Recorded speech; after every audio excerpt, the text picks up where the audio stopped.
All right, guys, great to be with you. Kevin, thank you for that introduction. Big Ten office, thank you for putting this on.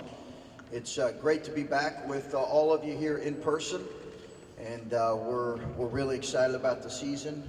You guys contribute so much to our game, the popularity of our game, the energy around each individual game and each individual program. So even when you ask some of those questions I don't always love, it's great to have you guys here and back in person, hopefully for a full season.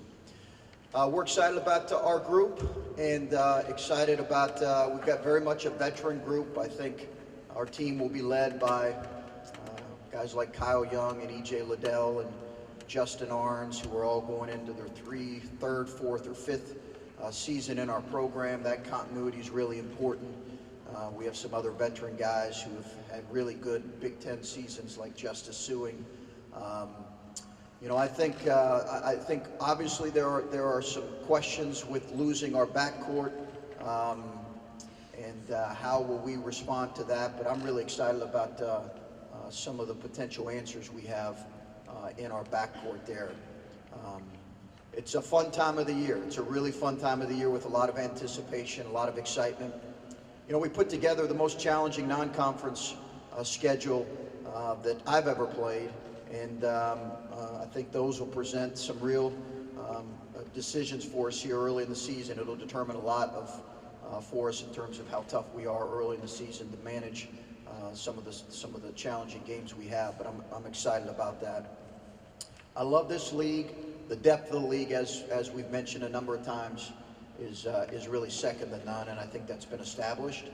And I think you'll see this league continue to grow in its depth, and I think it's got a really exciting future in terms of men's basketball. So looking forward to getting started, and I'll answer questions. Adam Jardy with the Columbus Dispatch off to your left. You mentioned the fact you have a veteran team. A lot of teams have veteran teams because they get in the extra year of eligibility this year. What's the key in your mind to having a veteran team but turning that into success? Well, health is so important, and obviously, Adam, I think that was a really critical factor for us late. We had an older group last year, but we had some of those older guys sitting next to me. And we really need to be healthy, particularly towards the end of the season. You know, a lot of coaches are going to talk about their depth and their experience up here as they come through here because of the super seniors and the addition of transfers. A lot of teams have older teams. I think role definition and how that all gets figured out, what chemistry, you know, we have really good chemistry last year. It doesn't mean we'll have really good chemistry this year. That'll get determined as we go through difficult things together. So we'll see. I think the value of having guys that have been through the battles of the Big Ten should provide dividends, but we certainly need those guys healthy. Yeah, Coach, Steve Hellwagen, 24/7 Sports. Looking at the two guards that you brought in, Cedric Russell and Jamari Wheeler, just your thoughts about what they've accomplished or what their assimilation has been with your program, and maybe even Joey Brugg as well from Indiana, just the new guys that you brought in from that regard. Yeah, Steve, those guys have been good for us. You know, Jamari's one of these kids that is an everyday guy. You want him next to you anytime you're competing and doing anything. And he's really helped us. He brings a lot of juice to practice every day. He's been really good for us. I think Joey is a guy, as you know, who came from a really good program in Indiana and had success on their team that was going to be certainly a tournament team. So you know, Cedric's, I think, finding his way. I think anytime you kind of jump up a level, it takes you time to find your way. He's in the process of doing that. We're only 6 practices in right now. Hi, Coach. Brendan Gulick, Buckeyes Now on Sports Illustrated. I think there's this negative connotation around all of the challenges that COVID presented. But now that you've had a little opportunity to kind of reflect on everything you guys went through last year, how did the 2020-2021 season make you a better coach, and how did it make your program stronger? You know what I think it did as much as anything, Brendan, is it made you, as much as possible, be more aware of the overall health of your players, not just the physical health. So you could really see guys who were struggling with whatever it was. Just the grind of the season, not playing in front of fans, the daily testing. You know, college kids don't always love to get up and get a test at 7:30 in the morning every day. It's just kind of not one of their favorite things. So when you do that 6 days a week, that can take a toll. It was important. I'm glad our league did it. But I think as much as anything, it made you just aware that, you know, in some cases your kids go through a lot of things that maybe you can be oblivious to. And I think we tried to be really, as a staff, in touch as much as possible with what they were going through. Right up front. Chris, with the changes to the transfer portal and the transfer rules and such, there's been a lot of coming and going on everyone's rosters. And what do you think was the biggest impact of that last year, and how are you going to deal with all of that coming and going forward? Well, you know, for those of us that know, like, the transfer thing has went on for a number of years, and you know, Tom Izzo and I have had a lot of conversations, and I've probably done more listening than talking, which happens a lot of times when we have conversations.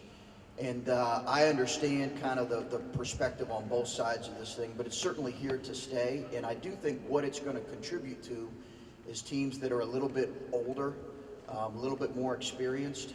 I think you'll see less programs recruit freshmen every year. I think you'll see more teams that'll wait until the spring. It does probably allow you to potentially rebuild quicker than maybe what the traditional way used to be for certain programs. So I think all those things are benefits.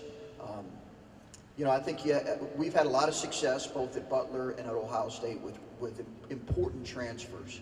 A kid like Keyshawn Woods, who came from Wake Forest, really helped us get to the tournament and win a game in year 2. We wouldn't have done it without him. So I think those guys are important, but they also have to be the right fit for your program. We have time for a few more questions up front. Hi Chris, Patrick Murphy with 247 Sports. We talked over the summer about external expectations on your program. I'm just curious, now that you have gotten together with the guys and spent time around them as practices started, how you've seen this group come together, and you know, what kind of expectations you have for handling those expectations outside the program. Well, you know, I think you want those every year. You want to go in with a level of anticipation. You know, we've been ranked every year. We've been there our 4 years. We've been in the top 20. We've been in the top 10 2 of the years, and we've been a part of the tournament every year we've been there. And unfortunately, experienced an upset last year, but advanced the prior years. I think you just want to continue to build on that. But you know, Patrick, as you know. The focus really has to be on the day-to-day. And I think when you get outside of that, whether you're thinking individually, expectations, we have young men that are really good players that have some individual expectations. And that weight can be pretty heavy if you think about it too much. I think the challenge is really to stay in the moment, enjoy each day, and see where that takes us. I'm excited about this group, but we're not going to get outside of anything other than the day-to-day process. Our last question from the front corner. Chris, over here to your, I think it's your left. It's my left. Yeah, that is my left. Jimmy Walker from the Omaha World Herald. You mentioned the benefits of the transfer portal, how it's helped you guys out. What about the challenges of turnover and the lack of continuity that it brings as well? Well, I think you're aware of that more now than ever. I don't know that it might change some of the dialogue and conversation you have throughout the season with players, with parents, with people around the young man. You know, back 10, 15 years ago, that didn't happen a whole lot. It's not going to change how you coach. It shouldn't change how you coach. But it is going to change, I think, the dialogue and the conversation that goes around on the front end and then throughout the process, just to make sure there's open lines of communication. But I think it's something that every coach who stands up here is aware that roster management is one of the greatest things and challenges facing him or her.